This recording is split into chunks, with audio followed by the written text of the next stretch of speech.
बैताल 25 में आगे बढ़ते हुए हम देखेंगे कि बैताल राजा विक्रमादित्य को एक नई कहानी सुनाता है। इस कहानी में अयोध्या नगरी में एक राजा हुए जिनका नाम था रूपदत्त। रूपदत्त एक दिन अपने राज्य में शिकार करने के बाद में भ्रमण करते हुए अपने राज्य के किसी गांव में पहुंचते हैं। रूपदत्त को प्यास लग जाती है तो वह गांव में कुएं को ढूंढते हुए कुएं के पास पहुंचते हैं। वहां कुएं के पास वह एक कन्या को देखते हैं।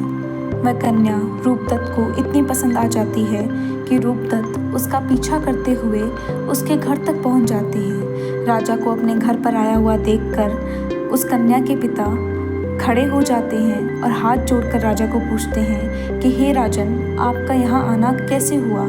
राजा कन्या के पिता के सामने विवाह का प्रस्ताव रखते हैं। कन्या के पिता राजा से अपनी पुत्री के विवाह के लिए मान जाते हैं। राजा उनकी पुत्री से विवाह करके अपनी पत्नी को लेकर अपने महल की तरफ प्रस्थान कर रहे होते हैं। तभी जंगल में विश्राम करने के लिए उन्हें एक गुफा दिखाई देती है।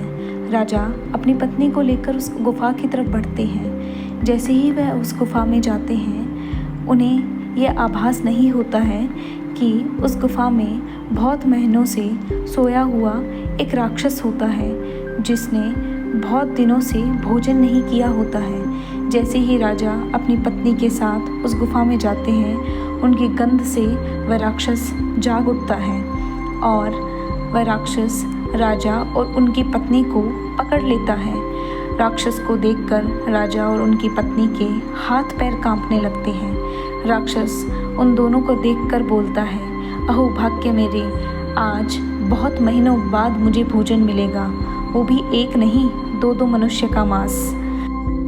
राजा राक्षस से विनती करने लगते हैं और कहते हैं कि आप मुझे एवं मेरी पत्नी को जाने दें। यहाँ से जाने के बाद में मैं आपको वचन देता हूँ कि आपके भोजन की सकुशल व्यवस्था करूँ। राक्षस राजा की ओर देखते हुए कहता है, हे राजन, तुम इस राज्य के राजा हो, इसीलिए मैं तुम्हारी बात पर विश्वास करता हूँ। लेकिन ध्यान रहे, अगर एक सप्ताह के भीतर तुमने मेरे भोजन के रूप में किसी मनुष्य को यहाँ नहीं भेजा तो मैं तुम्हारे राज्य को तबाह कर दूंगा और सबसे पहले शिकार मैं तुम्हारा और तुम्हारी पत्नी का ही करूँगा।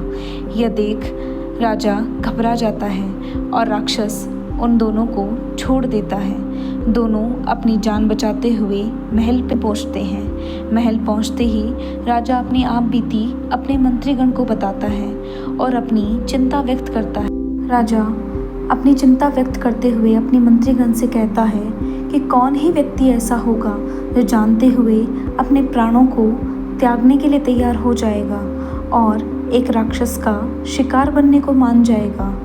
ऐसा सुन मंत्रीगण राजा से कहते हैं, हे राजन, सिर्फ धन का लालच ही ऐसा लालच होता है जिसके लिए कोई भी व्यक्ति अपने प्राण तक दे सकता है और किसी के प्राण ले भी सकता है। इसके लिए राजन, हमें आपके खजाने में से आधे से ज़्यादा धन दांव पर लगाना होगा और इस नगरी में घोषणा करवानी होगी